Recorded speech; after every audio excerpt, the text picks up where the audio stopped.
নামাজের মধ্যে এখন কাবা ঘরের ছবি আছে না নাই? আছে না?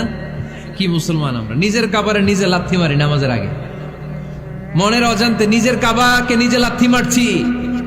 এরকম জায়নামাজ ব্যবহার করা নিষেধ, চিল্লায় বলেন ঠিক কিনা? সাদা ফ্রেশ জায়নামাজ বাজারজাত করেন, আপনাদের সিদ্ধান্তই ওনাদের ব্যবসা বয়কট হয়ে যাবে। আপনারা যদি এখন থেকে মসজিদের মিনারা আর কাবা ঘরের যে প্রতিকৃতি বা ছবি, এরকম ছবি সম্বলিত জায়নামাজ কিনা বন্ধ করে দেন, এদের মার্কেট থাকবে? কথা বলেন। কালকে থেকে আমরা জায়নামাজ কেনার সময় ফ্রেশ জায়নামাজ কিনব। কোন মসজিদ, কোন মিনার, আমাদের কাবা ঘরের ছবি সম্বলিত কোন জায়নামাজ কিনা যাবে? আওয়াজ করে বলেন, যাবে? যাবে না। এরপরে আল্লাহর হাবিব সাল্লাল্লাহু আলাইহি ওয়াসাল্লাম বলেছেন, মসজিদের আরেকটা আদব হলো মসজিদকে অতিমাত্রায় ডিজাইন না করা। বেশি ডিজাইন করা যাবে না। এমন ডিজাইন করা যাবে না যে এটা মসজিদ বুঝাই যায় না। এত লাইটিং ফাইটিং করে, এটা কি মসজিদ না কমিউনিটি সেন্টার বুঝাই যায় না? আছে না নাই? আছে। এরকম যেন আমরা না করি সম্মানিত ভাইরা। বিশেষ করে মসজিদের সামনের দেয়ালে। কোন দেয়ালে? সামনের দেয়ালটা, কেবলার দিকে যেই দেয়াল, এই দেয়ালটা হতে হবে ফ্রেশ, যাতে করে মানুষের দৃষ্টি আকর্ষণ না করে। প্রায় মসজিদের দেয়ালের মাঝখানে দেখবেন আপনি ক্যালেন্ডার ঝুলায় রাখে, আছে না নাই? মৌলভীবাজার কি অবস্থা? খিতা খবর আছে? তো এই যে ক্যালেন্ডার ঝুলায় রাখে, ওইখানে দেখবেন বিভিন্ন মসজিদের ছবি, এতিমখানার ছবি, মানুষের ছবি। তো মানুষ নামাজও পড়ে, আবার ওগুলোও তাকায়, আছে না নাই? প্রথম কাতারে পরে ওইখানে কি লেখা, এগুলো পরে, তার ডিস্টার্ব হচ্ছে না? এই মুসল্লির দৃষ্টি যাতে অন্যদিকে না যায়, এটা খেয়াল রাখতে হবে। যদি পারা যায়, মসজিদের সামনে কোনো ঘড়ি টড়ি চলবে না। ঘড়ি মসজিদের পেছনের দেয়ালে, সময়সূচি পেছনের দেয়ালে, সব পেছনে। সময় কয়টা বাজে ওটা ইমাম দেখলে চলবে, ইমাম এভাবে দেখে নিবে, আপনারাও দেখে নিবে। কিন্তু সামনের দেয়ালটা যত সিম্পল করা যায়। আল্লাহর হাবিব সাল্লাল্লাহু আলাইহি ওয়াসাল্লাম নামাজ পড়া অবস্থায় সামনে এমন কিছু রাখতেন না যেটার দ্বারা আল্লাহর হাবিব সাল্লাল্লাহু আলাইহি ওয়াসাল্লামের সালাতে মনোযোগ অন্যদিকে চলে যায়। আমরা যখন সালাত পড়ি, যদি অন্যদিকে তাকাই, ফেরেশতার মাধ্যমে আল্লাহ একটা ডাক দেয়, বলে আকবিল, এই বান্দা ফিরে আয়, তোর নজর থাকা দরকার সেজদার জায়গায়, ফিরে আয়। আপনি আবার যখন অন্যদিকে তাকান, আল্লাহ বলে ফিরে আয়, সেজদার দিকে তাকা। আপনি আবার যখন ঘড়ির দিকে তাকান, আল্লাহ বলে আকবিল, ফিরে আয়, সেজদার দিকে তাকা। আপনি যখন আবার অন্যদিকে তাকান, তখন আল্লাহ বলে লা হাজাতা লি ইলা সালাতি, তোর এই নামাজের দরকার আমার নাই। নাউজুবিল্লাহ পড়বেন না?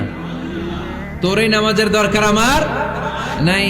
অজু করে কষ্ট করে যাকে খুশি করার জন্য আপনি সালাতে দাঁড়ালেন, উনি যদি বলে এই নামাজের দরকার নেই, তা কার জন্য নামাজ পড়লেন আপনি? কথা কি বুঝতে পেরেছেন? এই জন্য এলাকার গণ্যমান্য ব্যক্তিবর্গ আছে, আমাদের চেয়ারম্যান সাহেব আছে, আরো অন্যান্য বিজনেস ম্যাগনেটরা আছে। আপনারা মসজিদ যখন নির্মাণ করবেন, সামনের দেয়ালটা যত সাদামাটা হতে পারে ততই ভালো। পৃথিবীতে 3টা মসজিদ সবচাইতে শ্রেষ্ঠ মসজিদ। কয়টা? আওয়াজ করে বলেন না।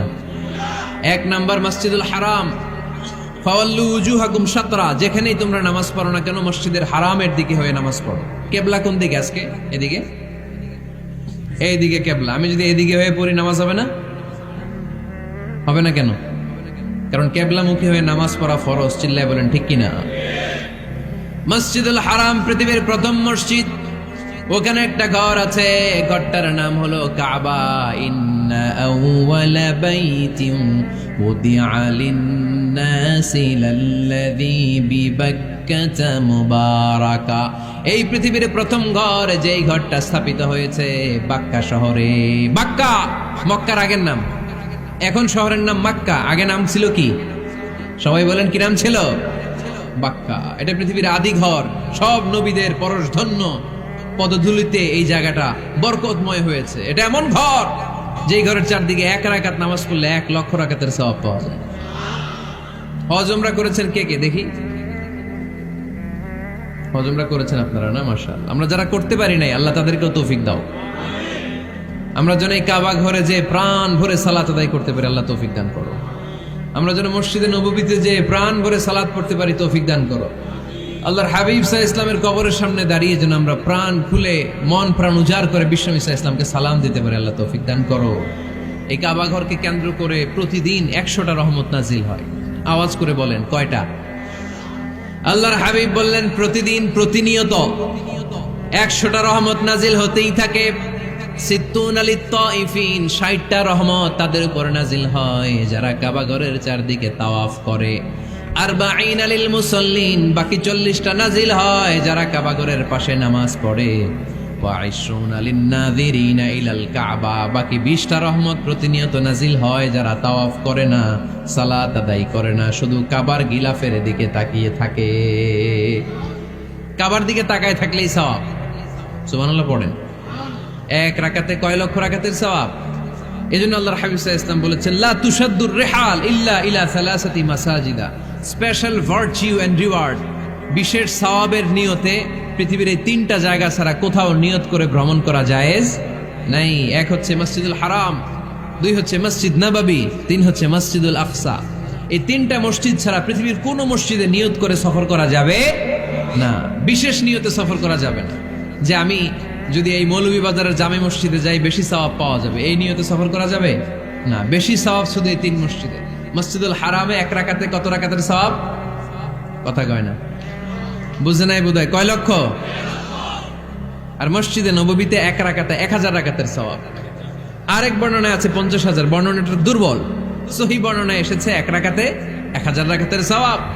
মসজিদুল আকসায় সালাত পড়লে 1 রাকাতে, এক বর্ণনায় এসেছে 250 রাকাতের সওয়াব, আরেক বর্ণনায় এসেছে 500 রাকাতের সওয়াব।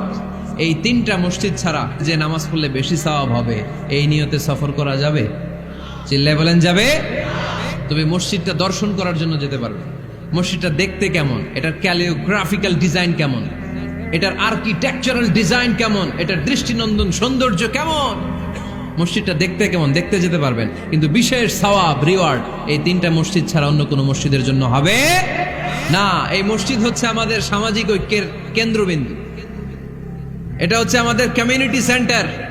আমরা শুধু নামাজের জন্য মসজিদকে ইউজ করি, এছাড়া আরো অনেক ইউসেজ আছে মসজিদের। খেয়াল রাখবেন, আমাদের মুসলমানদের মসজিদ হিন্দুদের মন্দিরের মতো নয়। কোথায় আজান হয়েছে? শেষ করে দিব না? সুবহানাকাল্লাহুম্মা ওয়া বিহামদিকা আশহাদু আল্লা ইলাহা ইল্লা আনতা আস্তাগফিরুকা ওয়া আতুবু